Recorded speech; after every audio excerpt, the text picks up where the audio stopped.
పవన్ కళ్యాణ్ ఆశయాలను ముందుకు తీసుకెళ్తానంటూ ఆరోగ్య ప్రజలు చెప్తున్న పరిస్థితి.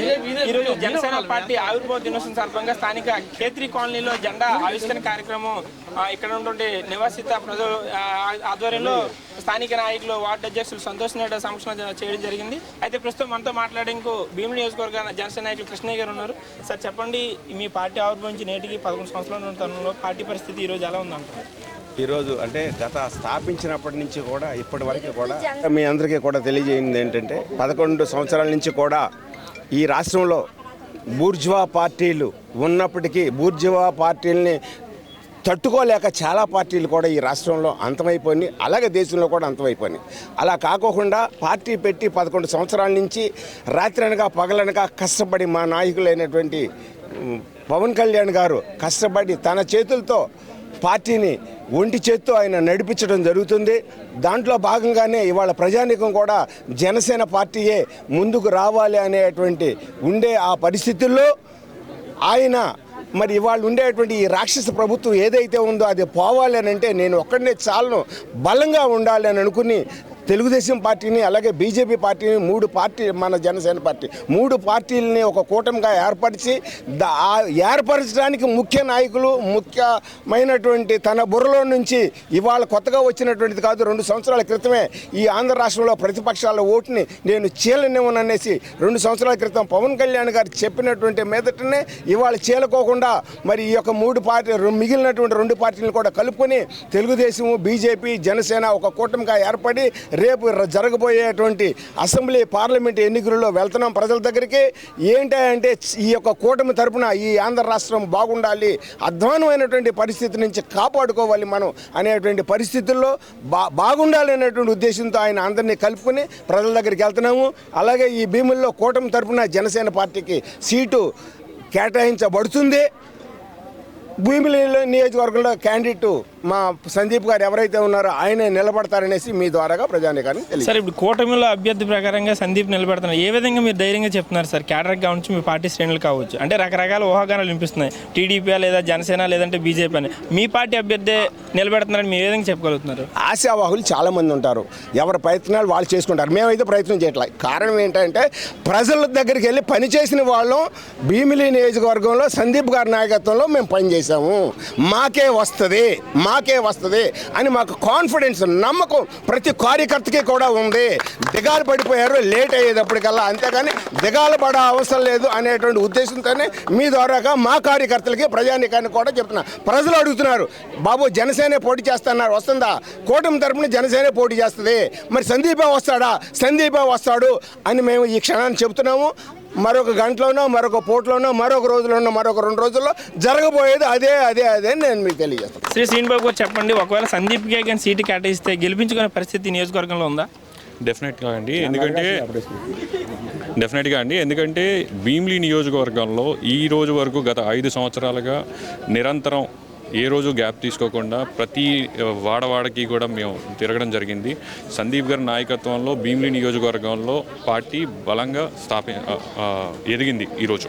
సో డెఫినెట్గా మేము చెప్పేది ఏంటంటే ప్రతి ఒక్కరిని మేము కలుపుకొని వెళ్తున్నాం కాబట్టి టీడీపీ శ్రేణులు కానీ బీజేపీ శ్రేణులతో కూడా మాకు సత్సంబంధాలు ఉన్నాయి. ప్రతి ఒక్కరితో కూడా మేము ముందుకు తీసుకొని వెళ్తున్నాం కాబట్టి అందరి సహాయ సహకారాలతో మేము భీమిలిలో విజయకేతనం ఎగరైపోతున్నాం అని చెప్పేసి చెప్తున్నాం. అంటే ఒకవేళ సందీప్కే రావాలని కోరుకున్నాం, కూటమిలో భాగంగా వేరే అభ్యర్థికి టీడీపీ లేదా బీజేపీ కేటాయిస్తే మీ క్యాడర్ అంతా పనిచేసే పని ఉందా? అసలు పనిచేసి గెలిపించుకునే అవకాశం ఉంటుందా? డెఫినెట్గా అండి, ఎందుకంటే పవన్ కళ్యాణ్ గారు ఏదైతే ఆంధ్ర రాష్ట్రం గురించి ఏదైతే చెప్పారో అదే మేము ఇక్కడ భీమిలిలో కూడా మన కూటమి గెలవాలని చెప్పేసి డెఫినెట్గా 100% మేము పనిచేస్తాం. మేము ధైర్యంగా సందీప్ గారికి ఎందుకు వస్తుంది అని చెప్తున్నాం అనేసి అంటే ఈరోజు ఏ పార్టీలో చూసుకున్నా సరే ఏ క్యాండిడేటు లేరు. కాకపోతే ఏంటంటే ఒక ఊహాగానం, వాళ్ళు వస్తారు వీళ్ళు వస్తారు అని చెప్పేసి ఊహాగానాలు లీకులు అప్పచెప్పడం తప్పితే మీ ద్వారాగా కొన్ని లీకులు ఇవ్వడం తప్పితే ఏ ఒక్కరు ఇక్కడ 5 సంవత్సరాలుగా పని చేయలేదు. ఈరోజు పని చేస్తున్నాం కాబట్టి మేము డెఫినెట్గా 100% ఆశిస్తున్నాం. మిగతా ఎవరైతే ఈరోజు ఉన్నారో ఇన్ని రోజులు ఎవరి పేర్లు అయితే మీడియాలో ప్రచురించాయో వాళ్ళకి ఆల్రెడీ వేరే దగ్గర కేటాయించడం కూడా జరిగింది. కాబట్టి మేము ఇంకా బలంగా చెప్తున్నాం, గత 5 సంవత్సరాలుగా మేము పనిచేసాం కాబట్టి జనసేన పార్టీ నాయకుల మీద మాకు నమ్మకం ఉంది కాబట్టి 100% మాకు ఈ సీట్ కేటాయించబడుతుంది. అండ్ డెఫినెట్గా కూటమిలో ప్రతి ఒక్కరిని కలుపుకుంటూ మేము విజయకేతనం ఎగరేస్తామని చెప్పేసి ఘంటాపదంగా చెప్పగలుగుతున్నాం. సంతోష్ నాయుడు గారు చెప్పండి, అసలు జనసేన పార్టీ పొత్తులో వెళ్లాల్సిన పరిస్థితి, అంటే క్యాడర్ కూడా ఆల్రెడీ మీకు ఇచ్చిన సీట్లు కూడా వ్యతిరేకించే పరిస్థితి ఉంది. మరి మీరు సాటిస్ఫై అవుతున్నారా మీకు ఇచ్చిన సీట్లు బట్టి? 100% సాటిస్ఫై అవుతాం. ఎందుకంటే ఈరోజు పవన్ కళ్యాణ్ తీసుకున్న నిర్ణయం ఎలా ఉందంటే, యుద్ధంలో అందరూ గెలవాలనుకుంటారు. ఈరోజు పవన్ కళ్యాణ్ యుద్ధంలో మార్పు తేవాలని కోరుకున్నారు. కేవలం మార్పు కోసం అతను ఈ పొత్తులో భాగంగా అతను వెళ్ళారు. జన సైనికులు కూడా, జనసేన నాయకులు కూడా పవన్ కళ్యాణ్ గారు ఏదైతే మార్పు కోసం ప్రయత్నిస్తున్నారో ఆ మార్పు కోసం మేము అందరం కట్టుబడి ఉంటాం. అంటే ఈరోజు భీమిలి నియోజకవర్గంలో గత ఎన్నికల్లో ఓటమిపాలు అయినప్పటికీ కూడా ఈరోజు సుమారు 5 సంవత్సరాల పాటు సందీప్ గారు నియోజకవర్గంలో ఉన్నారు. మరి ఈరోజు ఆయనకి సీటు వచ్చే పరిస్థితి కొంత సందిగ్ధం నెలకొన్నటువంటి పరిస్థితి. మరి ఆయన సీటు కేటాయించకపోతే మీ పరిస్థితి ఏంటి? మీ క్యాడర్ పరిస్థితి ఏంటి? భీమిలి నియోజకవర్గ జన సైనికుల పరిస్థితి ఏంటి? పవన్ కళ్యాణ్ గారి నోట్లోంచి సీటు అనౌన్స్ చేసినంత వరకు భీమిలి నియోజకవర్గం జనసేన పార్టీదే. జనసేన పార్టీ ఇక్కడ గెలుస్తుంది. మీ అందరం కూడా పవన్ కళ్యాణ్ చెప్పాను కదా, పవన్ కళ్యాణ్ గారు యుద్ధంలో గెలవడానికి రాలేదు, యుద్ధంలో మార్పు తేడానికి వచ్చారు. అలాంటి పవన్ కళ్యాణ్ గారు ఏది చెప్తే అదే జనసేనలో మేము చేస్తాం.